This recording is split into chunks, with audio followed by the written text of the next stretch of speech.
actually writing a script is one of the most painful processes that I know. I'm very envious of writers who write effortlessly and who are like, oh, writing is like breathing for me. And I'm like, fuck you guys. But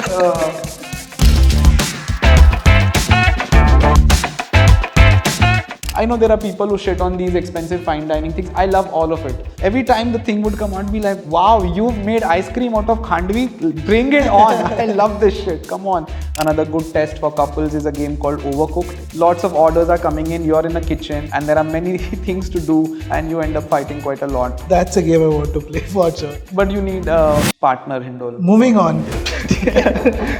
I was depressed in the pandemic and I said, I'm going to tick something off my bucket list, which is to watch Darren Brown live. And by the end of it, I kind of broke down in the audience and I wanted to cry and I wanted to bawl and I was like, oh my God, what have I just seen? The script that I've just finished, I can't talk too much about it, but you can say it's got the essence of my passion for. Hello everyone, my name is Hindol and welcome to MUBI presents Beyond Bollywood, a brand new series on Chalchitra Talks which celebrates the best of Indian cinema. In this episode, I spoke to the filmmaker Chaitanya Tamhane, whose brilliant film Court completes 10 years in 2024. Chaitanya and I spoke at length about his love for documentaries, video games and his deep passion for magic. This video is brought to you by MUBI, a curated streaming service dedicated to elevating great cinema from all around the globe. You can get a whole year of great cinema for only Rs $12.99 from the link mubi.com/Beyond Bollywood. Also, do watch out for a movie recommendation from me at the end of this episode. And now let's jump right into the conversation I had with Chaitanya.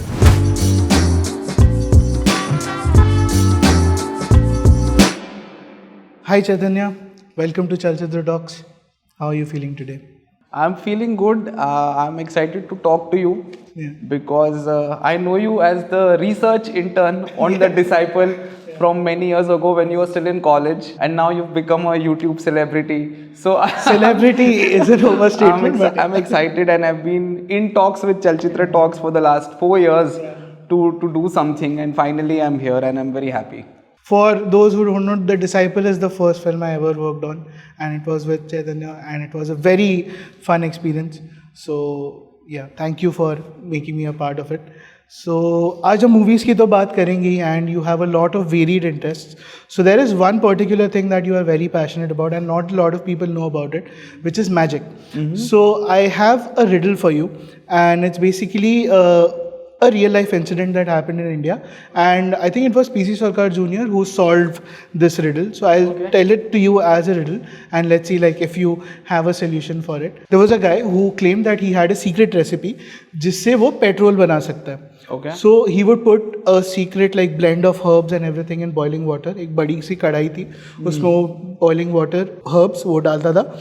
He would stir it with that कड़छी जो होती है, and then after 10-15 minutes उसमें फिर एक petrol की layer बन जाती थी, petrol kerosene, some kind of artificial flame, artificial क्या बोलते हैं उसको fluid, any kind of fuel was the word I was looking for. हाँ, तो many people thought that okay, this is probably legit. Many people thought that okay, this might not be real. So PC Sarkar Jr., he went and he saw that this guy's set up, and he said that okay, this is a scam, and he figured out how he was doing it. So what do you think was happening in this whole setup? Okay, so firstly, no interview of mine has ever started with petrol. Okay. So just adding fire for content. Correct. Congratulations on getting that right. I hope people are watching this on a fire stick. And no man, I don't work at a petrol pump. I have an interest in magic, but I mean, I don't want to bore you with this theory about magic, but magic is not about, cracking the method or solving. That's the most, boring and banal interpretation of my interest in magic. So honestly, no, even if I knew it, I don't know if I would say it. But go on, tell me, amaze me. So basically, जो stirrer था, उसमें एक slot था where he would put whatever fuel he had to make, and it was sealed with a layer of wax. So जब भी वो boiling water में डालता था, the wax would melt and the fuel would come out. So that is how he was making petrol. Okay, I now I know one more secret about how to make fuel from vegetables. Interesting choice though. Herbs and vegetables. Very organic and vegan. कह सकते हैं, vegan fuel. Yes. But yeah, coming back to Yes. magic, what drew you to magic? Like, what was the first magic trick that blew your mind? So the problem is, half your heroes are getting cancelled now for all the horrific things that they have done. So that's a big problem. But what happened was, there used to be this guy who used to bring a stack of, pirated DVDs. And that was the only way to watch films from, outside of India back then. Yeah. And I got interested in cinema and magic around the same time. Right. When I say cinema, I mean like world cinema, because of DVD libraries popping up and film festivals and all of that, and just figuring out that there are films being made outside of India. So this guy had all the good world cinema titles used to be in his stash. Okay. So if you wanted Itu Mama Tambian and those kind of movies which had even like the slightest erotic themes or whatever, it'd be like, show me your stash, and there would be some good films there. So he had a DVD which was the best of David Copperfield. So I popped that in on my DVD player, and I was like mind blown. I was like, oh my god, what is this? Now of course I can't afford these stage illusions, so I started with whatever I had. But it was quite late. I was like 18 or 19. People started magic when they're like 4 or 5, and then that's just a bug that has stayed with me. It bit me, and it bit me quite hard, and it's embarrassing if I told you how much time of my day I spend. Please tell us. Thinking. It's basically all day, all night, thinking, performing, writing or whatever about magic and mentalism.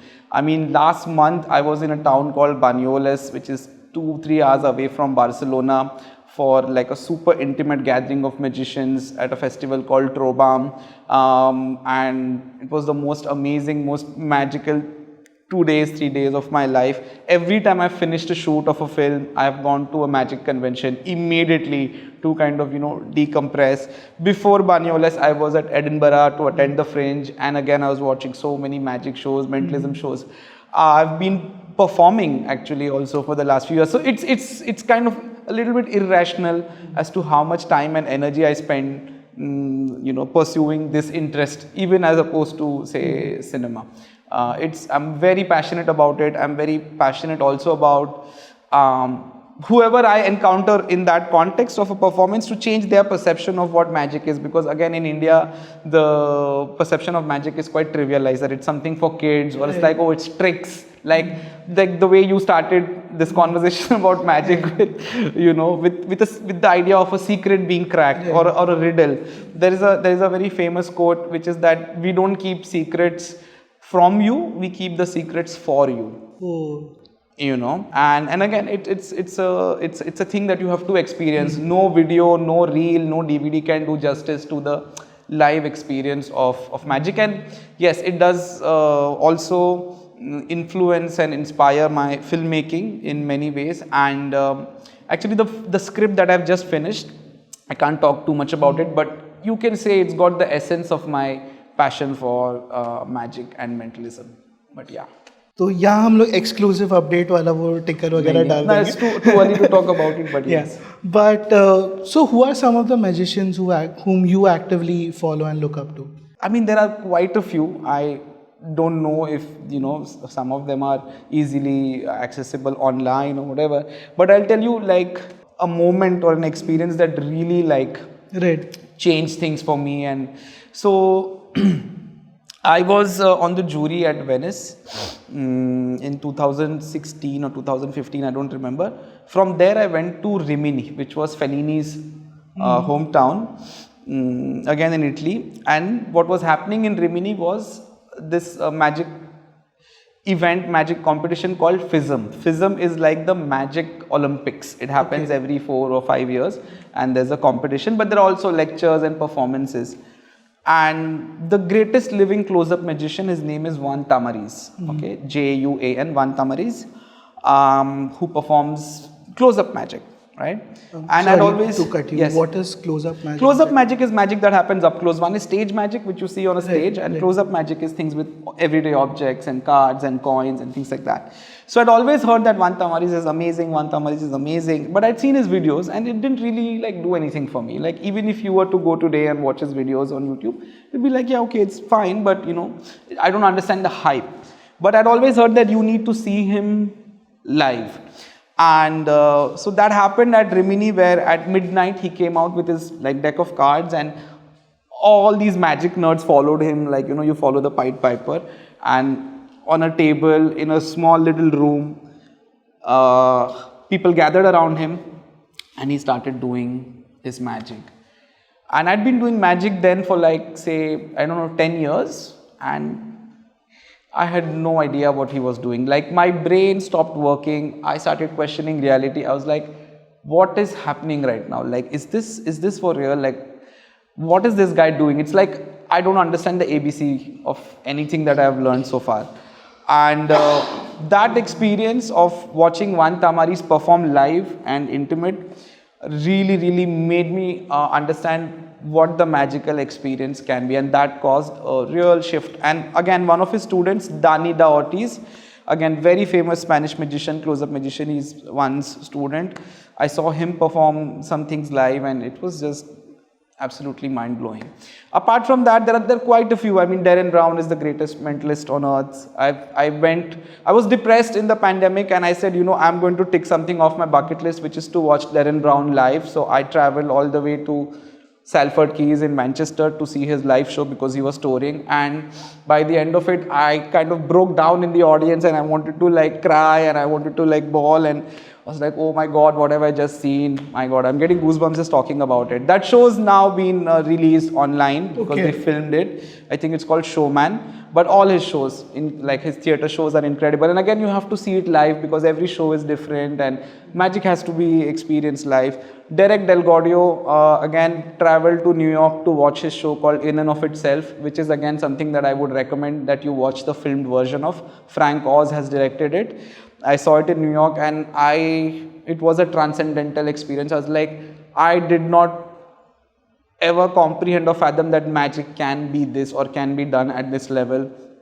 Incredible, incredible show. I can go on and on about this subject. Please do. I can talk because all as day a about layperson, this is very fascinating. That if someone wanted to get into magic, I think like this would be a very good in point. You have to see these people live. That's the thing. And then there are underground legends like Michael Weber, who you would not find much about, but he's consulted on films like Prestige and Forrest Gump, and the best magicians in the world consider him to be one of the best in the world. So he's like a magician's magician. I have walked up to him like a fanboy. So basically, I'm like the nerdy struggler, the fanboy at these magic conventions, going up to people and being like, can I see something? I've heard so much about you. So Michael Weber once took me in a corner, did something for 5 minutes. He's like, okay. Actually, I told him, listen, I want to be Webered. That's the term. Michael was like, have you been Webered yet? So I said, I want to be Webered. He's like, meet me at this bar at midnight. And that was like 6 hours later, and I had like my heart racing, and I was messaging people like, Michael Weber's agreed to show me something, because he has no videos online. You have to see him live. He has no video lectures. He doesn't put any of his stuff online, and he's a legend. So he called me at midnight, and he was actually there. I was waiting like, is he going to come? And he came, and he showed me something, and it was the best magic I'd ever seen in my life, and it was just the two of us. I was tripping balls for a month. Same with the Tamaris. I was tripping balls for a month. I was like, what just happened, you know? And I'm afraid sometimes these things, I mean, cinema's got nothing on these experiences, I must say, because it's happening in, you know, three-dimensional space. It's not happening on a screen. There's no medium. I actually also do a session on magic and cinema, where I perform magic and then I talk about the principles that I've applied in my filmmaking and things like that. Listen, you have to stop me. I can go on and on I don't want to stop you. That is the about point this shit. But of this conversation. But where can we see your session if one wanted to?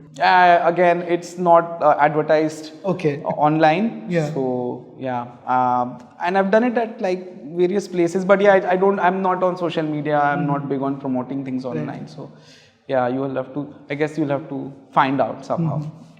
So, what are some things that you have learned from magic that you have applied in your films? You want me to do the session right now? No. I'm just like a small. So basically, to tell you about the essence of it, and again, it's really unfair to talk about it because you have no context or idea about what kind of magic I'm talking about, right? But if I had to tell you the essence of it, it's about communicating something to the subconscious of the viewer and changing the perception of the viewer. And all cinema for me is magic. All art for me is magic, right? If I'm telling you the story of a cop or I'm telling you the story of a wizard, you have to believe with all your conviction as the viewer that this is the world where this person is a wizard and who has magical powers, or that this is a police station. So, through your sound design, through your cinematography, through your performances, your casting, you are basically communicating an illusion where you forget that you're watching an actor, where you forget that this has been filmed and artificially created. So that's what magic has taught me. It's basically a choreography of expectations and playing with the psychology of the viewer and communicating something with it's a lie. All art is a lie, but how do we do it in a way where it feels truthful? I have a question. Yes. How fascinated are you by hypnosis? Like, I've seen these videos where through hypnosis they make you forget your own name. Yeah. So all of that stuff is, again, it's playing with your imagination, it's playing with your perception. I think NLP also is a part of it. NLP is a different thing. I don't want to talk about NLP. Yes, let's talk about things that are NLP and astrology and numerology and those kind of things. Okay, so it's in that bracket. Got it. So, message received. But yes, hypnosis is the same. Hypnosis is not. Wow, this is going to be a very different interview than or a podcast than what I thought about this was about. Again, hypnosis is not what you see in films, which is where people make you do things, against your will or outside of your control. But it's more a collaborative effort where it's literally your mind and body are connected and you let go. And we are creatures of trance. Every time you drive for an hour, you are changing gears, you're moving the steering wheel, but you don't realize because you're doing 50 other things. So we are people who like being in a trance. Like when we watch a film, we are in a trance. So it's just using that and creating a beautiful experience. And there are many ways of doing hypnosis also. It's again, like in all art, it's the same with magic. It's about the intent, I feel personally. Like you can find magicians, actually 90% of them in India are like that, unfortunately. Magicians and mentors, which is like, look what I can do, which is not like the only way to do it. There's a way which is like, look how beautiful. Look, this is what I'm trying to share with you. So so hypnosis can be a part of that. And one of the ways where I kind of sense that you apply this into your filmmaking is, because this is something that I notice every single time I'm watching one of your films, is how you design the background action. Like how the crowds are moving, how one particular person would get up at a specific point and then they would walk to some other place. And I've noticed this in both The Disciple and your film Court as well. So tell me a bit about these small details that you plan out. It's that attitude, right? It's that commitment to, I don't know what you call it, like verisimilitude, like world building. I like using wide lenses. I like seeing depth. But I'm telling you, a lot of filmmakers are doing this. They just don't see it in this framework that I am using necessarily. But for me, it's that. It's world building. It's not just about the character, but seeing that character in that environment, in their environment. And it's as much about the space. It's as much about the world that the story is set in. And for me, ever since I started learning about filmmaking, it's been that, like, आप बताओ किस चीज़ पे मेहनत करनी है. If I find out इस चीज़ पे मेहनत करनी है, फिर मैं उस पे मेहनत करूँगा. So once you know, okay, background action is an art in itself. Or okay, you can play with space, in all its layers, in background, foreground, middle ground, and that you can play with sound, you can play with the wala, with the crowd dubs, that you can play with production design in a particular way, then of course you do all of that. And it's also about the requirement of the narrative. If you're shooting a very intimate drama, which is about those people, maybe it's slightly different, but both these films, they are as much about the world of classical music or Mumbai as a city and the judiciary and things like that. So where all of that becomes interesting, it's these, little narratives, micro narratives that are unfolding along with the main narrative. And that main narrative does not exist without the context of the other narratives.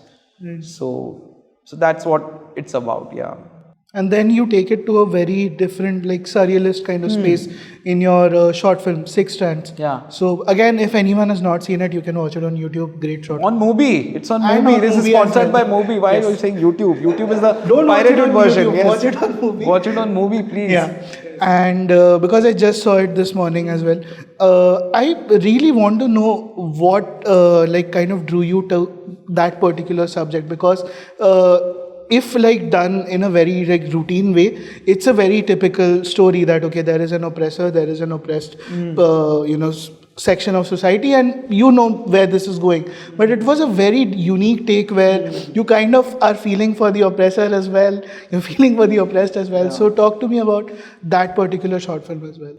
Yeah, again, I think I was immersed in fiction quite a lot when I conceived that, and it starts with something really silly and something that I find fascinating. So I saw someone do tea tasting in some documentary or some clip where they were doing all the slurping and the spitting, and I was like, wow, this is a very interesting process. So I went to Darjeeling. I landed up in Darjeeling, and I started researching, and then I came across all these again, almost magical, fascinating stories that they have trained monkeys to climb trees and to pluck tea, and this is the most expensive tea in the world that's rolled on the thighs of virgins only at on a full moon's night, and there's insane stories. So that's what drew me in, and then once you go you dig deeper and deeper into that world, you realize, oh, actually they're selling this tea for whatever 80,000 rupees a kg, and the workers are being paid 80 rupees for a day's work, and their laws haven't been revised since the 1950s and things like that. So then how do you marry both these things? Like you kind of suck the viewer in, with the more exotic part, and then you also kind of talk about the more real things about it. And I also wanted to give it that feeling of a grandmother narrating a tale, it's got that. And I was also actually inspired by a short story by Satyajit Ray called, I think it's called Fritz. Yes. Yeah, Fritz is such an incredible short story where at the end of the... Should I spoil it? It's okay to spoil it? Is it like... No, maybe not. We'll put a spoiler alert here. Okay, yeah, where there is a doll which this guy gives a burial to before leaving his hometown, and when he comes back and he digs for it, he finds a corpse of the doll. So that kind of, very macabre, weird magic realism was also what was on my mind when I wrote that short film. And my father had a friend who had told me about, who wore dentures, but there was a flaw in the denture that he had designed. It's kind of an illusion, because then you think, oh, then these teeth have to be real if there is a, if one of them is a golden tooth or something. It was not golden, I think his was broken or something, but it's genius because it was dentures. So I kind of, was inspired by that in one of the shots. Nice. And things like that, yeah. This is again something that I've noticed, that you have a very journalistic process towards each of your films, that you pick one particular facet that fascinates you. For example, for The Court, it was the judiciary.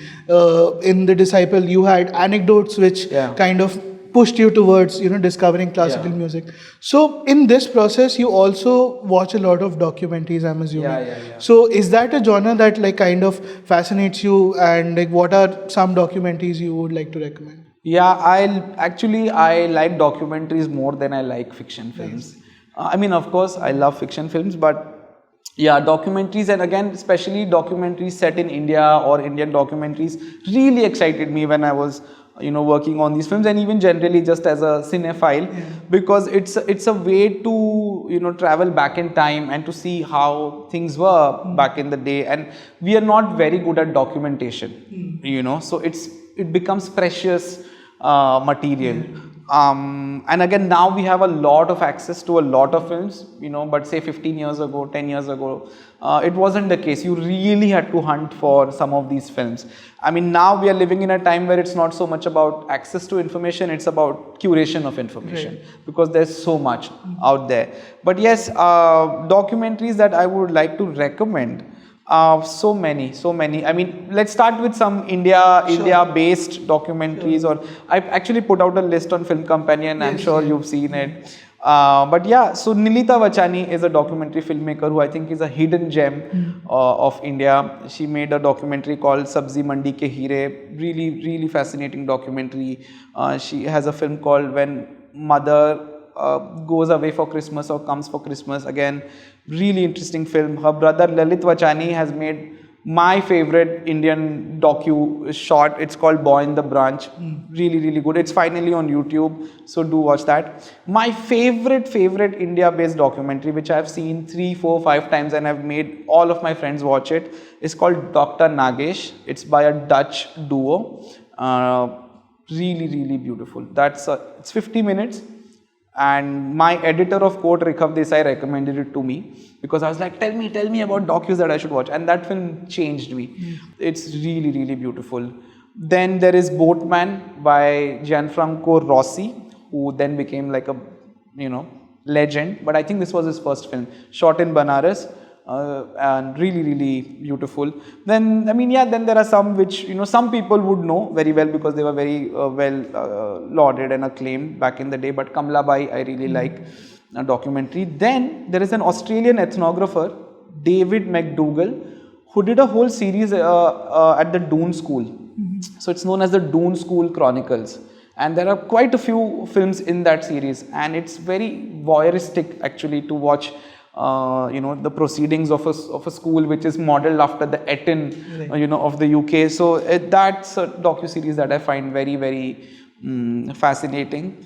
What else? There's so many. Shot in Bombay, I'm sure you saw it. It's such a fascinating docu about the making of a Bollywood film made by Liz Merman, this UK filmmaker. That's a really funny film. So yeah, quite a lot of films like that. And and then there were films that I saw which were, relevant to the subject that I was working on. So there would be documentaries on classical music, there would be docus about, judiciary or whatever. Coming to docus that I have liked of late, or I have seen of late, or I have, watched recently. Fire of Love. Have you seen Fire of Love? Not yet. I really, really like that film. I thought it was like a piece of magic in itself. What is it about? Fire of Love is about a couple who, I don't know if volcanologist is the right word, but who study volcanoes. I think it's available on one of the OTTs here. It's a recent film from the last few years. I think her name is Sara Dosa, the filmmaker. So do watch that. Anything by Agnes Varda, I absolutely adore. Gleaners and I, Faces, Places, everything that she's done. She's never made a bad film in her life. I absolutely worship Agnes Varda. So she's amazing. One documentary that kind of has an element of magic to it called Tim's Vermeer. It's this guy who figured that Vermeer was using, some optics and some lenses to create the paintings with the kind of intricate details that he made them. And he recreated one of Vermeer's painting using the technique that he discovered. Very fascinating documentary. So yeah. Last year at Mami I saw... Oh, by the way, I had really liked Payal's film, A Night of Knowing Nothing. I showed it to quite a few people, like, guys, you need to watch it because it didn't release in India. Yes. It's like, but this is a film, and look at this, is such a beautiful film. Yes. Looking forward to watching All We Imagine Light as well. Last year at Mami I saw a very cool documentary. It's called Beyond Utopia. Okay. So it's basically about a North Korean family who are given a camera, and as they escape from North Korea, they are asked to document their journey. So it's like a typical family that there's a grandmom, there's a dad, there's a mom, there are 2 kids, and they're running away from North Korea, and they have actually filmed themselves escaping. So it's as thrilling as it can get, but it's like a real life thing happening in front of you. So it was very chilling. Cool. I'll watch it. That's one I think. Some of my friends saw 20 Days in Mariupol at Mami, and they were devastated. And then I saw it and I was like, oh my God, I didn't know it's going to be this intense. But yeah, I think in this particular war, conflict, this space, a lot of good work is happening in documentaries. On the topic of war, what are some comfort films that you like to watch? Comfort films. So the thing is, comfort films. The thing is that I don't necessarily watch films multiple times. Okay. And again, so 2 of my favorite artists have been cancelled. 2 comedic geniuses. One had a show which I absolutely adore. Can I take a guess at that? Yeah. Louis? Yeah. And the other is, all of Woody Allen's films, they are even the weaker films, they were like comfort watches for me. Apart from that, Curb Your Enthusiasm, I would put on an episode. I recently rewatched first season of Only Murders in the Building. Very comforting. I love what these guys do. And then I'll tell you what okay, there are a few films that I've like seen more times than I should have seen. Okay. One is Abbas Mastan's Machine. Oh, nice. One is Janam Se Pehle by B.R. Ishara. I think I've seen it a few times now. And then in the pandemic, I saw a bunch of these Bengali adventure films and treasure hunt films, which were fascinating. Which ones? Because it's a very thriving genre right now. And I was like, wow, the ambition. Like you're going into the pyramids and you're in the Amazon and you're hunting for a yeti. It's like, and you're going undersea to find, and there got these riddles and puzzles to solve, and it's like, I think I binge watched quite a few of those Bengali films. But yeah, I think this is just a glimpse into what my comfort watch would be. This is a good space. So coming back to Machine. let's move on from that. I've given you the path, now you walk it. Yes. Great. Yes. So what are some films that you have made your friends watch that, okay, this is a film you have to watch? So one, like I said, is In and of Itself, which is a filmed version of the show that Derek Del Gaudio did. And it's beautiful. It really holds up even on video. Again, I must tell you, I don't watch as many films these days that like I used to, but I'll tell you something that I made a lot of people watch. It's the season finale of the last season of Nathan For You. It's called Finding Francis, which was recommended by the Safdie brothers in one of their posts or articles, and then I read an article by Errol Morris about it. It is absolutely beautiful. Nathan Fielder is a genius. Nathan Fielder is a comedic genius, no doubt about it, but this is, I think, season 4 and the last episode. It's a standalone thing. You don't need to have seen Nathan For You, another one of my comfort watches. But that I've shown to a lot of people. When I May Destroy You came out, I made sure a lot of people, I'm like, guys, this is something really special in the landscape of what's happening in TV. And then some of these documentaries like Dr. Nagesh and things like that. But back in the day when I was like a more committed cinephile, I would say Underground by Kusturica. I really worshipped that film. Close Up by Kiarostami. I was excited. There was a German film called Goodbye Lenin. I was like, oh guys, this is such a great premise. I think someone ripped it off in Bollywood. I was like, guys, look at this, such an interesting premise. Memories of Murder, when it came out, I was like, oh my god, guys, this is such an insane movie. So things like that, Speaking of ripping off in Bollywood, you had made a documentary about plagiarism. Yes, called 4-Step Plan, which you will never get to see. Okay. You might, but I'm trying my best that it never comes out. It has very dark secrets about Bollywood. It does, yes. Yeah. But you've mentioned a couple of comedy creators whom you like. So in general, like, which are some comedy films or shows that you would like to recommend? I am fascinated by Bo Burnham, right? Any and all of his podcasts that he's done, like whatever he's done with, what's that guy, Pete Holmes or whoever, Inside was incredible. Even his film was really nice, right? 8th grade was really nice. I love Bo Burnham. I love Nathan Fielder. I love Larry David. Then I saw a film in the pandemic. I was like, wow, more people should watch this film. It was a masterpiece of satire called The Witness by Peter Bacho. I think it's spelled B-A-S-C-O, Peter Bacho, who was Zoltan Fabri's writer. Zoltan Fabri is a Hungarian filmmaker who did a lot of very, very interesting film in the 60s and 70s. Anand Gandhi had, recommended his name to me, and it was very hard to find his films. I think now some of them are accessible. Peter Bacho was his writer who also made some very interesting films. I am trying to find a film from him called What's the Time, Mr. Clock, which I haven't yet found. Hopefully I'll find it one day. But The Witness is an absolute masterpiece.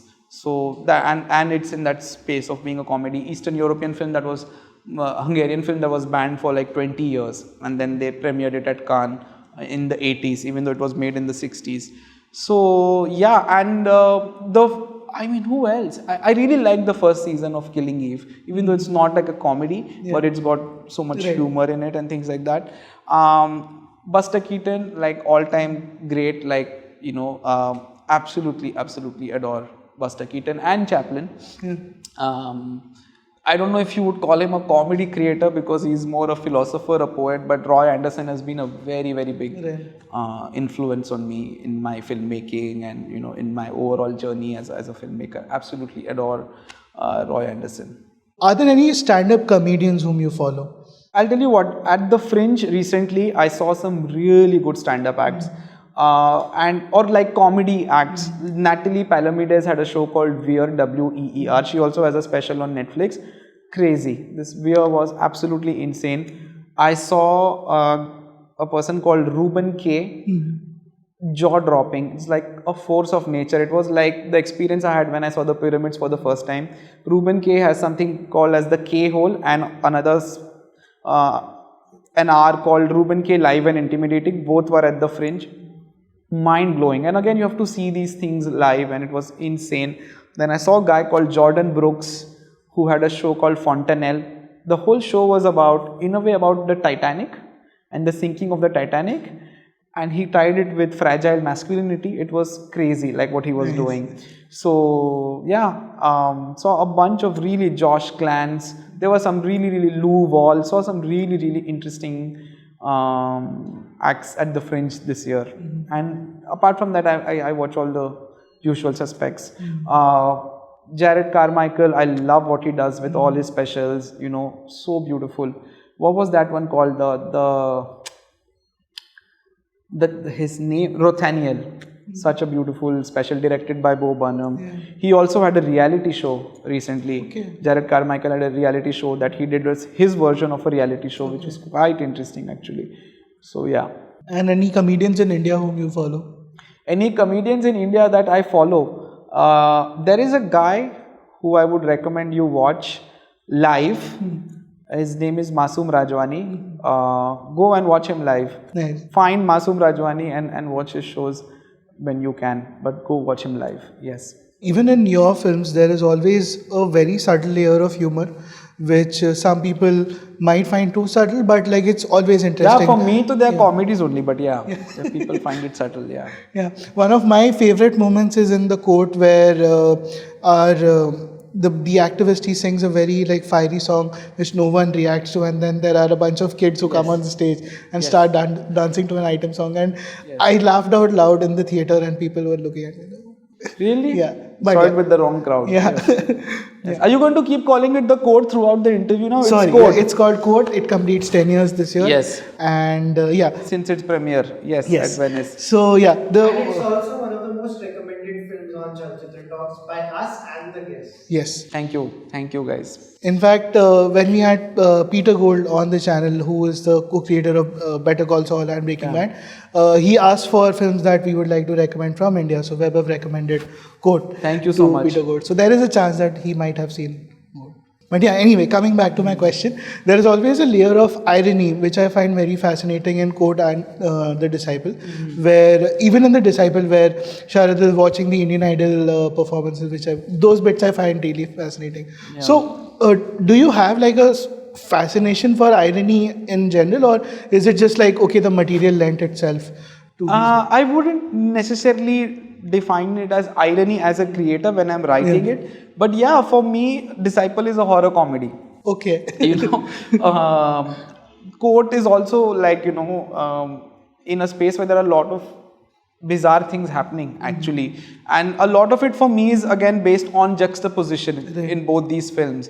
I mean, there's a scene where the singer is masturbating and then cut to the next scene he's with his guru. I find it hilarious, things like that. But yeah, I wouldn't necessarily call it irony, but yes, a lot of it was based on, I guess, juxtaposition or contrast rather than a conflict, and it's just your way of looking at things. Because even when I was there observing these worlds, there were many things which I found very funny. It was like, okay, this is really funny, so that's what happens. For a small little example, all the classical music concerts I saw, they were like, okay, and this was the singer and everyone's applauding, and this was the harmonium player and the applause goes, down. Then this is the tabla player, and by now the applause is, really diminished. And then the tanpura, and then the two people are applauding. So, so it's also what you observe and the way you look at things. Yeah, in fact, in the script for The Disciple as well, you had mentioned that there is a concert where there is a kid crying in the background and there's a fan moving. So I found those details very fascinating, that these are things you see, but you never see them as cinematic moments. So that was quite fascinating. You're just showing off that you had read the script. You're just flexing now, okay. But but that is why I find those worlds fascinating. Those little details is what makes the film, for me, appealing and worth making, because we have a general impression of what classical music is otherwise through popular media, and it's also reverent and also about, this is like a holy art form or whatever. These things, these rough edges are what make it interesting for me, yes. So again, since all of your films so far have taken a time where you had to get into these worlds, you had to understand, okay, these are things you have to, work hard on, and you found the details that you had to. So what keeps you motivated in this period, that, okay, as a creator, this is what is keeping me engaged? So again, the new film that I've written, it is not research based. I didn't have to step out of my house, and I could not also. But yes, but in those particular instances, actually that was the best period. That's the best time, because you're driven by curiosity, you're driven by a thirst for knowing more, and there are no limitations.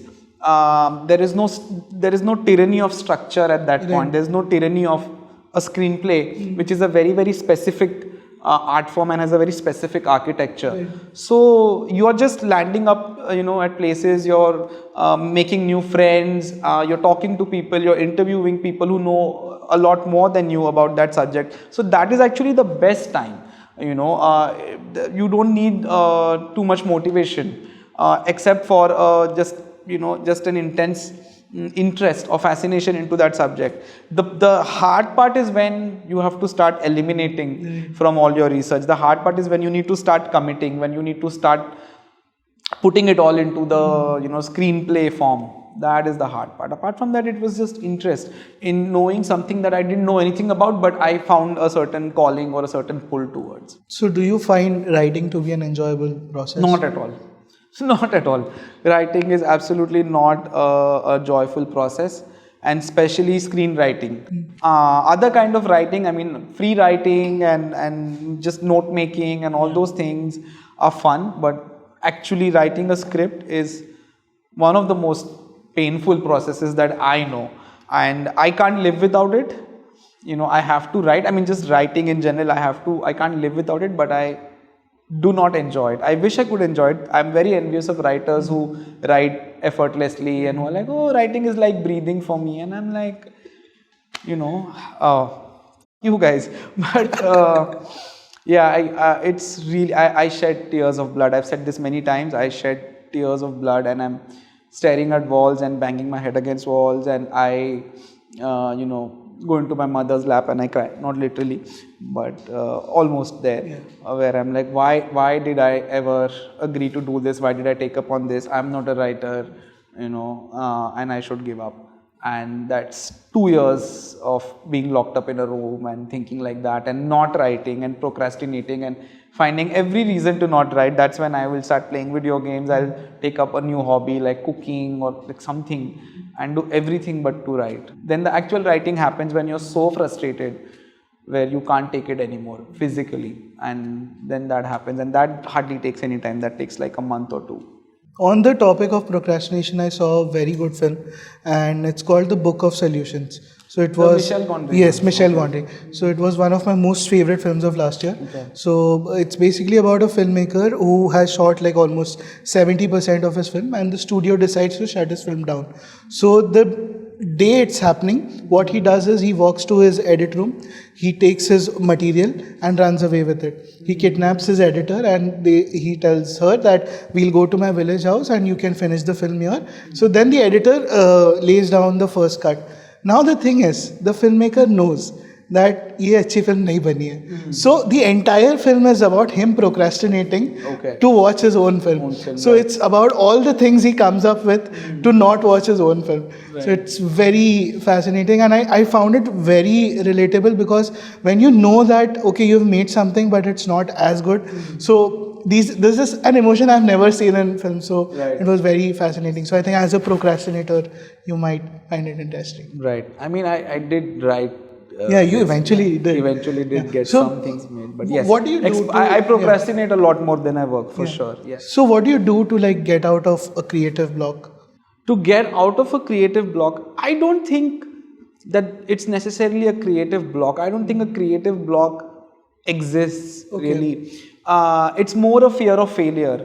It's more a fear of showing up. The only real failure is not showing up, because it's about you do your best on that day, right? And whatever you came up with, and then you don't judge it, and you move on to the next day, and you move on to the next day. But apart from that, the things that you would do is basically travel, meet new people, experience good art, new art, and see things, experience things that inspire you. And it's not necessarily a linear process always. You don't know what's going to inspire you at what point in time. So creative block is basically your mind telling you you don't have a solution, your mind telling you you don't have the talent, or you just for some reason not showing up. So do you ever feel some kind of imposter syndrome? All the time, especially when I'm trying to write. Yes. And it's again, you feel all of it when you're not doing things. When you're doing things, you don't have the time to think of these things. When you're in it, you're in it. I want to recommend a book around this subject which really helped me in the pandemic. It's called Art and Fear. Okay. It's literally about this, about the fear and procrastinating and the imposter syndrome in the art making process. It's a really, really interesting book. Not geared towards filmmakers, it's geared towards artists, but it's applicable to all kinds of art. Yeah. So, and it has helped you? I think so. Yeah. So I was going to ask you about the video games and the hobbies that you've kind of all the things I do to to not write. Yes. Yeah. So what is it that has been of interest to you lately? I mean, board games is something I've been into for the last 9 years. I have a room only full of board games. I pay extra rent because I have like 130 board games. It's a bit insane. And that was like when I was trying to write The Disciple. 2015-16. I mean, not Disciple, but like I was working on my next project after court, and I discovered board games, and then I just went nuts. Video games, like you mentioned, the more narrative driven indie kind of video games, and magic and mentalism, that takes up a lot of my time. But those would be my main interests, and all kinds of like puzzle boxes from Japan and little curiosities and things like that. So let's start with the 130 board games. 130 board games, I haven't played all of them, I must say. So like whichever ones you would like to recommend. Which I would like to recommend. No, so board gaming is a whole world. It's like saying, okay, recommend a film, but it depends on what is the vibe that you want, what is the level of complexity that you want, how many players are going to be in the room. There are party games and there are games which are like super strategy driven and intense, and it could take 6 hours. Okay, so let's divide it this way, that one party game and one strategy game that everyone should play. I'll tell you, there's no game for everyone, but there is a game for everyone. Okay. You know what I mean? People who are like, no, I don't like board games because I get overwhelmed by the rules, and I'm like, no, you just haven't found the right game for you. It's like saying I don't like food. Before I come to that, I'll tell you something that I found very interesting, even as a filmmaker, even as someone who likes watching stuff, is this the genre of like detective board games. Because you are solving the cases and it is story driven, and you have to interrogate subjects and you have to go to different places, and all the clues are there, and you have to finally deduce what the solution is. And now some of them are a little lighter, and some of them really take, like you really feel like a detective, where you have to do note making and you have to put stuff on a board and like this and that, and you need a partner.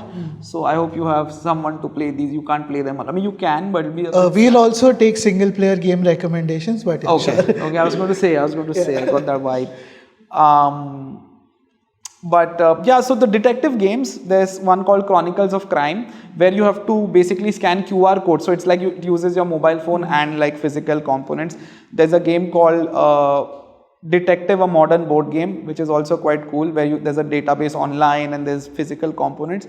And the OG game is called Sherlock Holmes Consulting Detective, which is a, what do you call it?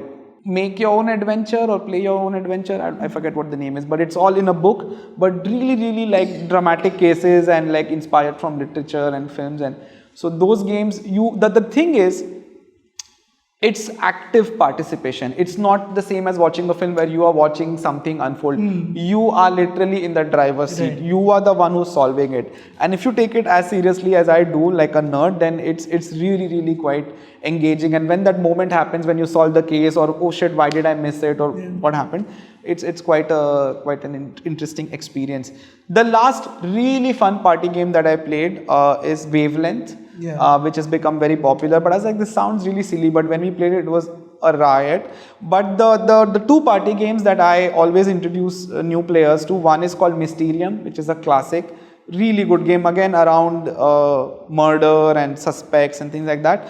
And the other is Deception, or Murder in Hong Kong, again another murder, detective, crime solving related, but these are party games and they are very easy to get into and they are very accessible. But these are two games that I really love. Strategy games, I really like all the Eric Lang games. Blood Rage, I really love. There's a game based on The Godfather, which is really fun. Again, Simon Games. The Godfather, it's a big box, but those are slightly more involved. There's Rising Sun, there's Blood Rage, there's Godfather. These games are super fun. But yeah, there's a game for everything. There are storytelling based games like Above and Below. Yeah, I'm now blanking out on more names, but because I need more context to recommend games to you. But yeah. There is a writer called Dan Harmon who made Rick and Morty and stuff. So he has a podcast called Harmontown. So it's a live podcast where he just comes drunk on stage and he rants about the industry, whatever he is facing. And then he interacts with the live audience and they do a session of Dungeons and Dragons. So it's a very wholesome kind of community that he's built.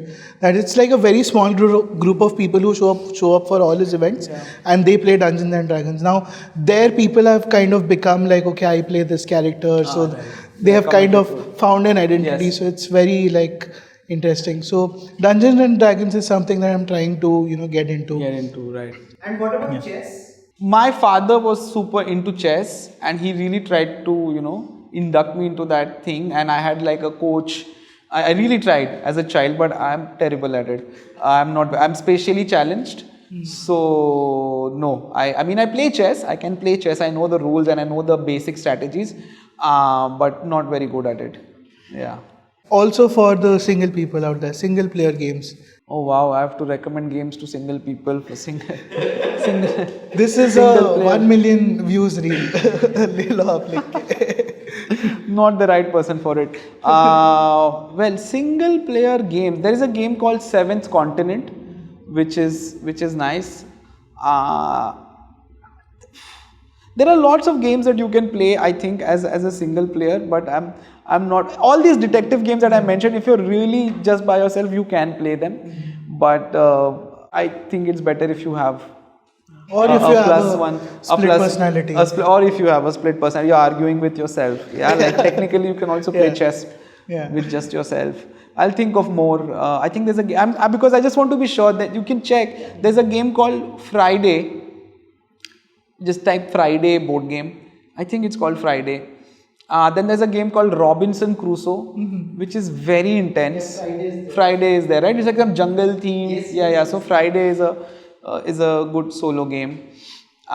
Then Robinson Crusoe, again, you could play it alone, I guess, but because it's a co-op game. So co-op games are where it's you versus the game. Right. It's not like you against other players, but yeah, anyway.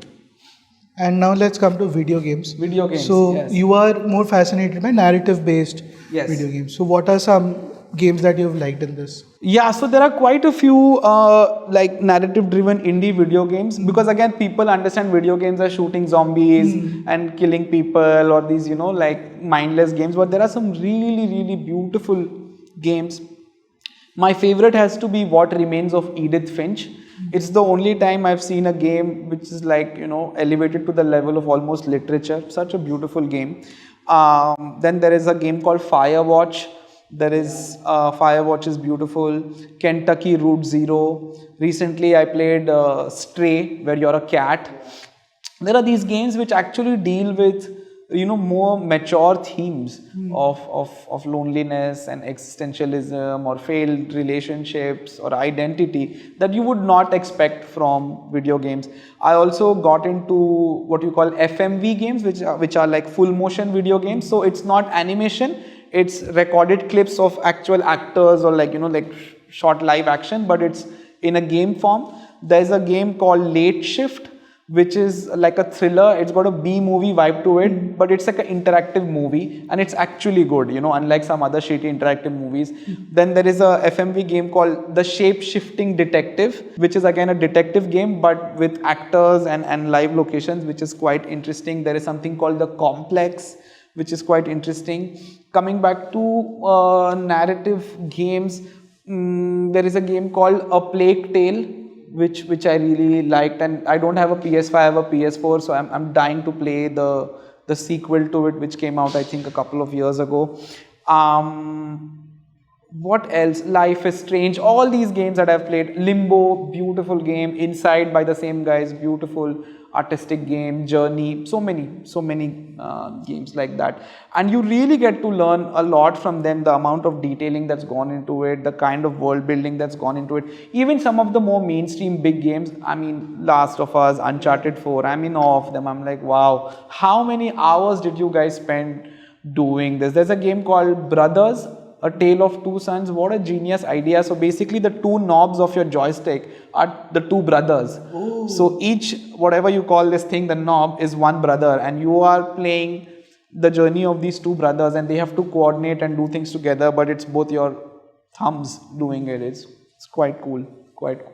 And there's a game for couples called It Takes Two, where two people, ideally a couple, are going through a lot of different obstacles and they have to solve it together.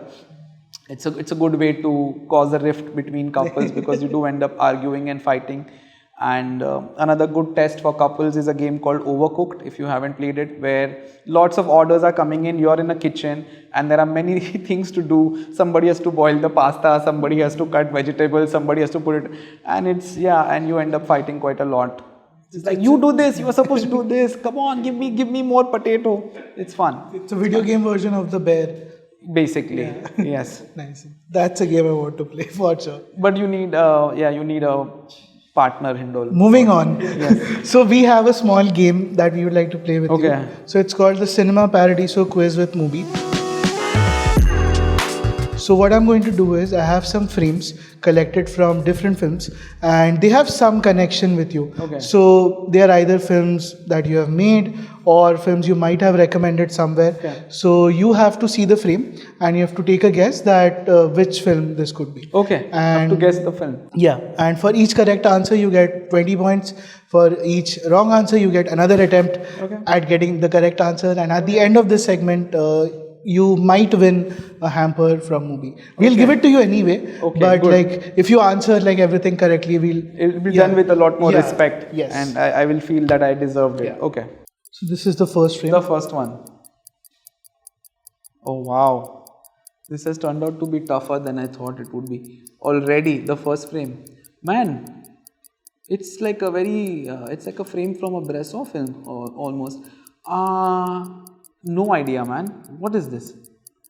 You are on the correct track, I would say. Yeah? It's something from Bresson? Yeah. And I have a connection with it? No, Bresson, I think, is a filmmaker you have recommended. Have I? In that sense. So it also has films of people you have recommended. So best. Okay. Yeah, that's why I got thrown off. Like I don't. Yeah. So this is a Bresson film. Pickpocket. Yes, this is Pickpocket. Okay. 20 points to Chaitanya. 20 points. Yes. Yeah. Okay. Ooh. Oh, this has to be that one. No, this has to be Benny's video. Is it Benny's video or Hidden Kashe? Yes. It's Kashe. Yes. Yeah, but Haneke. Yes, Michael Haneke. Yeah, great film. I think this should be. This is Jajanka. This is a platform. Yes, this is platform. One of my favorite films. You are yes. hat trick. Hat trick so far? Yeah, okay. Let's go. This has to be something by Kiarostami. Am I right? Okay. Is this... oh wow, now this could be so many films. Is this... Okay, how many guesses do I get? Unlimited. Unlimited guesses. No, hamper is coming to me. Is this Where is the Friend's Home? Yes, this is Where is the Friend's Home. 4 out of 4 so far. Bring it on. Let's go. I'll tell you something about a quiz which I should not be mentioning. It's a little embarrassing, but I'll tell you something about hosting a quiz for 5 years now. Nice. Ooh. Dude, what? This one, I have no clue about. This has a connection with me. Can you help me? Yeah, this is a film you have recommended. That I have recommended? Yeah. And I watched it out of your recommendation. And did you like it? Yeah, I loved it. Which is why it's in the quiz. And is it on MUBI? Is that the plug? No. I have other movies also to plug, but yeah, this is not that one. I have no... Can you give me a hint for this one? It's a documentary. Yeah, that's quite obvious. But any other hints?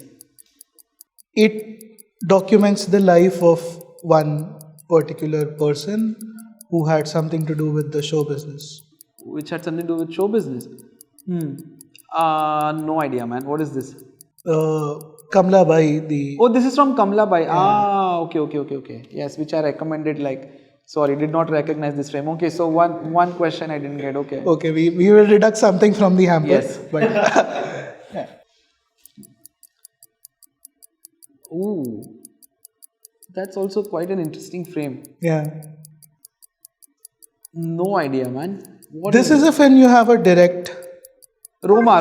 Yes, this is from Roma. This is the opening sequence of shit. Roma. Yeah, you guys have chosen very unconventional frames. Yes, this is Roma. I was there. Yes. Yeah. When that happened. Yes. Oh, this is Court. Yes, this is from Court. Alright, let's go.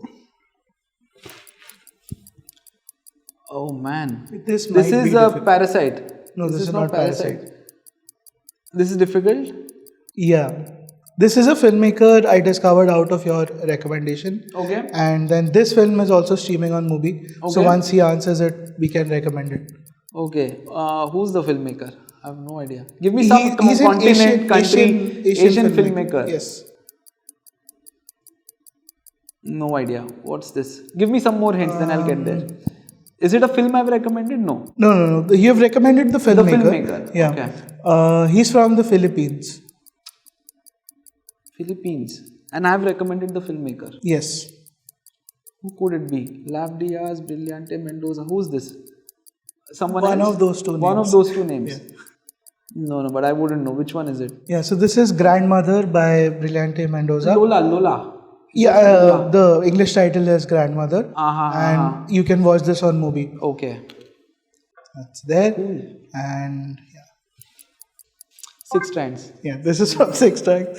You really got your films in a go, but yeah. I mean, you watched the film so many times. Again, something I've recommended? No. Is this? I've recommended this movie. Yeah. Is it? I think is it from Dhrupad? Yes, this is Dhrupad. Money Calls Dhrupad. Okay. Call. And now this is our last frame. Also, Siddheshwari is a very interesting film. And this is the last one. What is this? Again, is this something I've recommended? You've recommended the filmmaker. The filmmaker. Then it's tough. Is this the Tilda Swinton Apichatpong movie? Yes. Memoria. Okay. Which also you can watch on MUBI. I didn't do so badly then. Yeah. You just got one wrong. One thing. Which is pretty good. So yeah. Cool. Chaitanya did very well. And now this is your hamper. Thank you so much for the hamper. Yes. So, coming back to recommendations. Recommendations, yes. What do you need recommendations? So, can I ask you something? So you have had these fixations when you have had, let's say, quote unquote writer's block, where you would go into cooking, you would go into video games. Have you ever had a fixation with AI, and tech, VR, AR? Not really. I mean, I'm curious about those things. And of course, I have wasted time on Mid-Journey just for, the sake of it, but I wouldn't necessarily call it an incredible recommendation, but I don't think you can experience it now. The best VR film, I was very skeptical about VR being used for narrative experiences, but I was a complete convert when I experienced, and I'll have to say experience because it's not something you just watch, was Carne e Arena by Iñárritu. Okay. Iñárritu and Lubezki, Emmanuel Lubezki is DP, created this thing. I saw it at LACMA in Los Angeles, I think 2016 or 2017. It's called Carne e Arena, Carne and then Y Arena. It's an immersive, like a VR film where you wear a backpack, you have those glasses and two people holding you and you have to go bare feet, and it's part of an exhibition. It's about people illegally crossing the border. And it was so immersive, it was so thrilling, and it's like 10 minutes or something. And yeah, it's one person at a time, and Quaron had to make some calls to get me in because it was booked out for like months. Incredible experience. Probably the best thing by Iñárritu that I have seen. Really, really amazing. So somehow, if it ever happens again, or if they have it installed somewhere, you should definitely experience that. And I was a convert about what VR can do for a narrative experience. Any shows that you have watched recently? Any shows that I've watched recently? Honestly, no, I haven't seen anything of late. But I think in the pandemic I saw quite a few things, but I'm blanking out on names like that. I think the ones that I would actually want to recommend, I already recommended. There was a show that I used to enjoy quite a lot called Lead Balloon, which had Jack D in it. It was a UK comedy show. Another one that I really like is called Inside Number 9. Have you guys seen Inside Number 9? What is it about? Inside Number 9 is this writing, directing duo, Reese Shearsmith and Steve Pemberton. So every episode is a different genre, is a different story, half an hour episode. The only common factor is that it's happening inside something number 9. So it will be a warehouse number 9, or a car that has a number 9 plate, or a house that's number 9. And one episode is entirely silent. One episode is a thriller. One episode is horror. One episode is a comedy. And it's really a masterclass in writing. Like, how do you, creatively challenge yourself to come up with something like that. So I wrote and produced a short film for Royal Stag last year, where the criteria was it has to be set in a bar, it has to have a bartender, and the bartender is Jim Saab. Okay. And there are 3 of those. One is by Dibakar Banerjee, one is by Tigmanshu and Dhulia, and one is this one that came to me, which is directed by a young guy called Rishabh Kapoor. It premiered at Mami last year. It should be coming out this month or next month on YouTube on the Royal Stag channel. So I used that idea. I took inspiration from Inside Number 9. Okay, so this is a creative challenge where it has to be set in a bar. It has to be 10 minutes. It has to be with this bartender. What can we do? So Inside Number 9 was an inspiration for me. Which also, another inspiration that I took for that short film, which also brings me to one of my fascinations, is any kind of a live immersive experience. I learn a lot. So I went to some speakeasy bars and immersive bars in London and in New York and places like that, which inspired me to write this particular short film. I don't know if you want me to go into it, but yeah. No, this sounds very fascinating. Like, what exactly? So it's like set up like a detective. So like at this bar that I went to, it's set up like a detective agency. It's got like it looks like the front of a detective agency. You have no idea it's a bar. So you go inside and it's like a 1930s noir detective office, and there's an actual detective, like a cop, sitting there, and he's like, "What's your case?" And you have to give him some story which you had no idea you would have to give, and then he makes some notes, and then he has a phone call from the period, and there'll be something, and then he opens the door, and the minute he opens the door, you enter this massive bar with like jazz music playing and a bustling setup, and everyone's in a costume, and the menu is entirely based out of period from the Prohibition and things like that. So anything that makes me feel like a child, anything that makes me come alive, I find that very exciting. So something like a mystery room. Basically, I'm also into escape rooms and again zero latency where you play those VR games. Love that stuff. Yes, all of that. I've done quite a few of these mystery rooms, also the high-tech ones in London and New York and places. All these like nerdy, childlike things. Yes. You also have a very strict set of rules that you follow while watching a film. because you consider it as a very important experience. Who told you this? You've mentioned this in a lot of interviews that you would want that the sound is in a particular way, the visual quality is in it. Or have you like changed? Because these interviews are also fair. You don't give a lot of interviews, so I've had to like dig old interviews. So have you like converted by reels? No, I mean, look, I'll tell you what, especially art house films, I can't watch them alone. You know, I it's hard for me to, keep my focus unless it's in a movie theater. I love watching films in a movie theater. So what I do now is I have a little group of friends. So we all, gather at my house, and there's a whatever sound system, and we, switch off the lights, and then it's like a thing to watch a film together. So we've been watching a lot of films like that, and that's really, really nice, because now there's accountability, because now you can't stop the movie, you can't get distracted by the doorbell or the phone, or being like, okay, I'll complete this film later. So, and it's been going pretty well. We saw films that were recommended to me by people, or that like, so Quaron decided to screen Cleo from 5 to 7 at Locarno, so we saw that. Sean Baker back in the day had recommended A Swedish Love Story to me by Roy Anderson, because I hadn't seen it. He's like, watch it, and I was really, really quite taken by that film. Last night I finally saw Banshees of Inisherin with a friend. So that I've been doing that. Or I just like going to the theatre, man. I mean, Regal Cinema, they were playing a bunch of restored Italian films. Yeah. I went every day. I saw Desica, I saw La Dolce Vita on the big screen, I saw Visconti film. So that's my preferred way of doing it. Even when I'm traveling, I'll look for all the art house cinemas and go and watch films. But otherwise, I do need that complete attention and focus to watch, especially the art house films. The ones that are worth really respecting. Yeah. Which is a film that you watched recently, which you had zero expectations from, and it surprised you in a good way? Oh, I'll tell you a film that surprised me, that I saw in the theaters. Speak No Evil. I thought I'm just going to watch it said it's a horror film. I'll go and watch any horror film in the cinemas. Okay. But this film turned out to be really, really interesting. I've heard the Danish one is even better. This is one with James McAvoy and came out recently in the theaters in India. And I was, after a very long time, I was actually scared. And it's not even a conventional horror film. It's got no ghosts. But I actually kind of resumed my breathing after the film ended. The third act's a bit typical, but yeah, that's a film that really surprised me, because there was so much tension and the horror was all unfolding in your mind. So that's a film that, yeah. Is horror a genre that you like, or? I think it's like a roller coaster ride, Yes. I mean, it's very hard to do it well. Nobody does it really well anymore. But this film came quite close. I was actually scared in that film. Yes. And it's not a horror film. That's the beauty of it, yeah.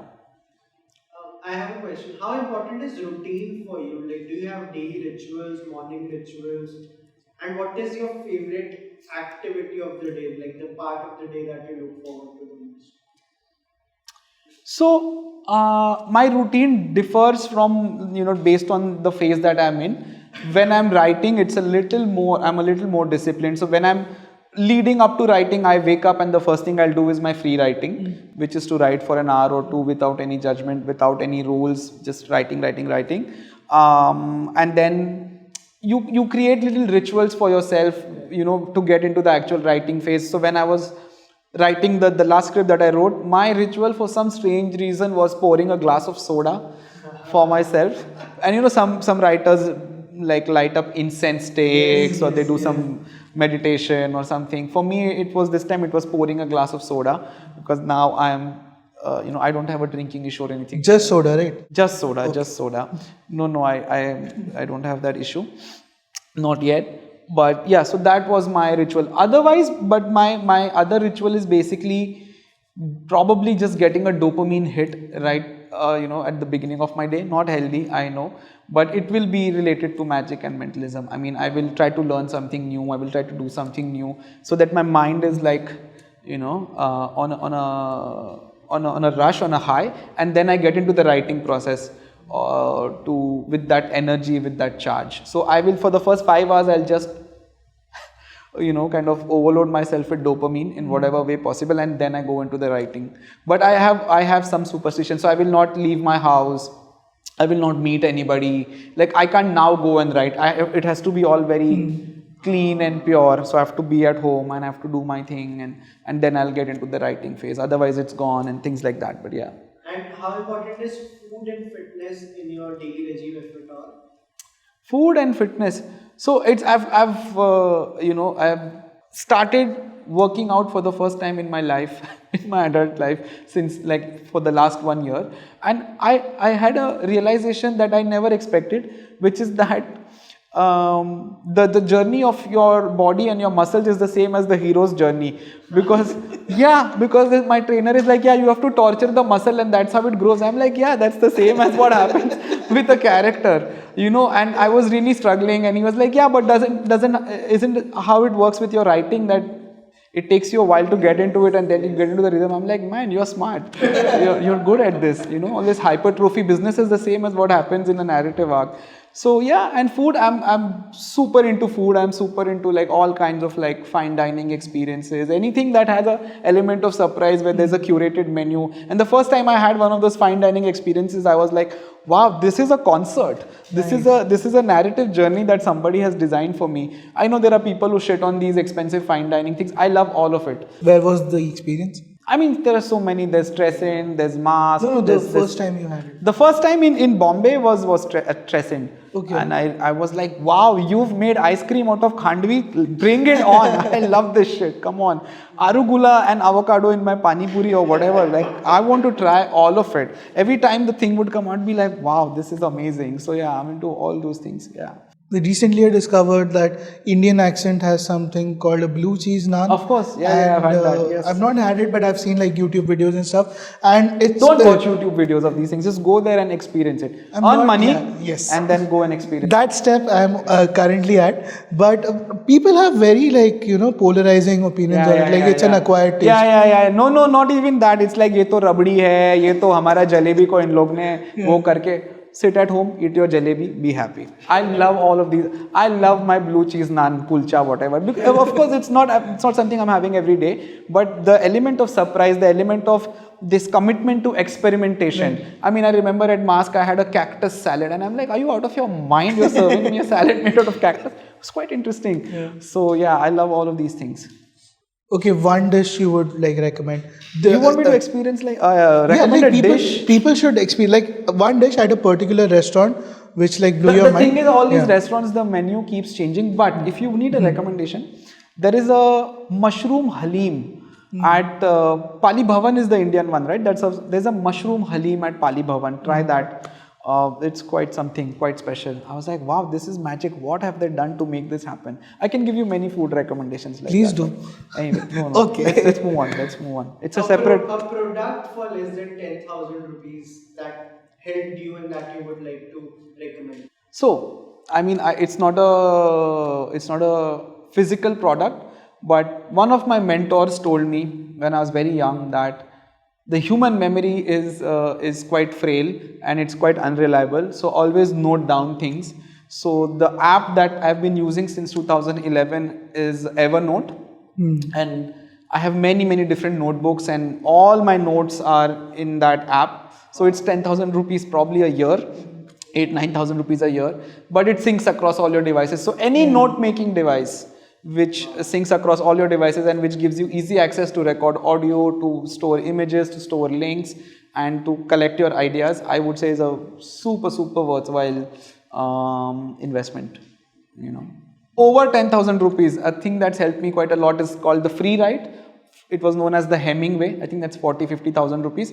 But it's a mechanical keyboard which syncs to the Wi-Fi, but you can't do anything else on it. You can only type. You can only write on it, and it's designed to help you write without interruptions and without any other distractions. Just a small screen, e-ink screen, and it's got those mechanical cherry keys from Germany which have those tactile, textures to it.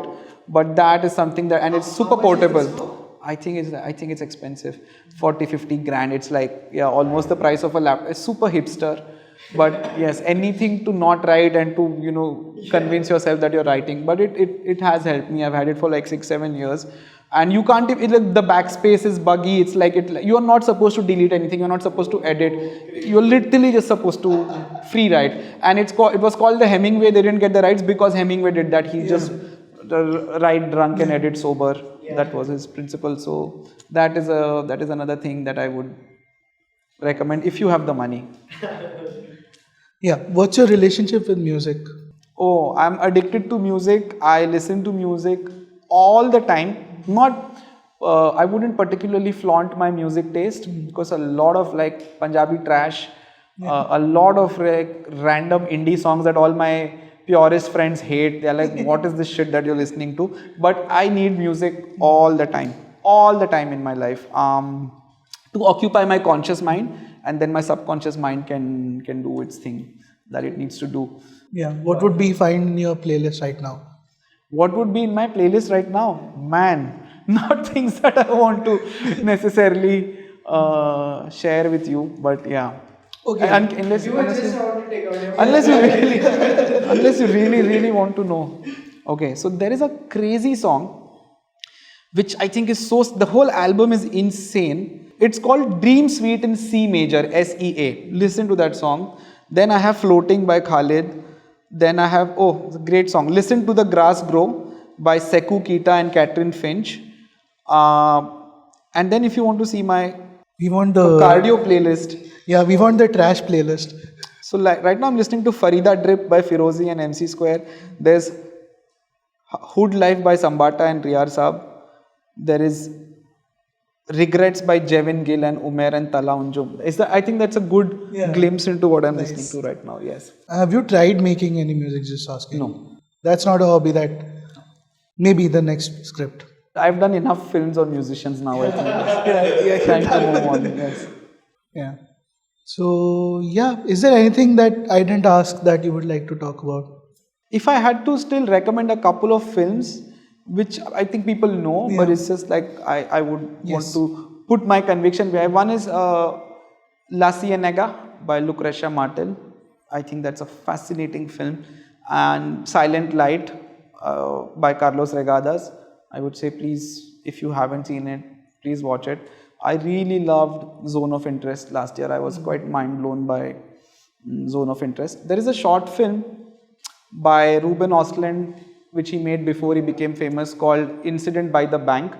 The White Shot, and it's unbelievable. There is a Japanese animator who I think is a genius. His name is Koji Yamamura. So do watch his short films. His most famous one is called, I think, Mounthead, and then he made a few others. One is based on a Kafka story. He is amazing. Watch the glass painting animation by Alexander Petrov. Again, this is a short film, but like took 5 years to make, unbelievable. I think this is what. Do you have any graphic novel recommendations? Not really. So I did read a lot of, those, again, narrative driven, more like, I'm not super into fantasy and things like that, but I did read Mouse, which was, of course, which is a masterpiece. I've recently got this, I forget the name, I'll have to check the name, but you've just opened a whole new window into my head right now. I'll have to give you some more recommendations. Check out the works of Nick Bantock. So he deals with ephemera, which I love, which is like envelopes and postcards and things that you would find in a book form. Then there is Building Stories by Chris Ware, which is a project that I really admire. So I'm into like books and projects that kind of are unconventional, in terms of what they do with publishing. There is a magazine called Tangram, which is about all kinds of curiosities and artists who are doing incredible work. There's a paper artist called Kelly Anderson. There is a profile of what's his name?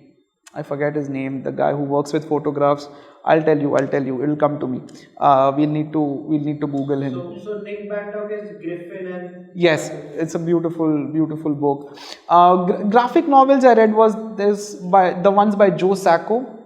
I read some of the Joe Sacco novels. Guy Delisle, his name is one guy. Guy Delisle. I read his books. Really nice. Palestine. One is called Palestine. and then the one about the informant, I forget the name. The one that I'm trying to read now, again very acclaimed. What's it called? Exit something. Special Exits. It's called Special Exits, which looks super fascinating. And any books, because we haven't touched books really. So any particular genres or authors that you like? Everyone who's into like screenwriting, I've been recommending a few books which are like non-fiction books. One is called Science of Storytelling by Will Storr, which I absolutely love. I was like, wow, this book is amazing. Then there's a book that's only in Spanish called Narrated Images by Coral Cruz, which you will have to translate page by page. It's a little booklet. Love that book. In general, in life, if I had to recommend one book, I would say Book of Disquiet by Pessoa. Please read that and have your life changed.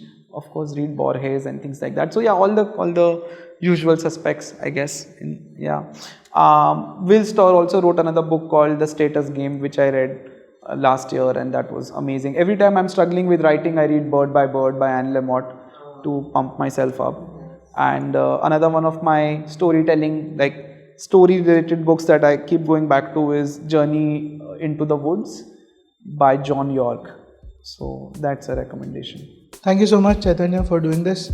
Pleasure. And really looking forward to whatever you do next. Me too. I'm also looking forward to it. Yeah. So if you have watched the episode till here, use the hashtag magic in comments. This series would not have been possible without MUBI, which is a curated streaming service where each and every film is hand selected by its team of curators. This week, I highly recommend you check out the brilliant documentary About Love by Archana Phadke, which is now streaming on MUBI. You can try a whole year of MUBI for only rupees $12.99 from the link mubi.com/Beyond Bollywood. That's one whole year of great cinema for only rupees $12.99. So please do share your favorite parts from the episode with me in comments, and I'll see you very soon with another episode of MUBI Presents Beyond Bollywood.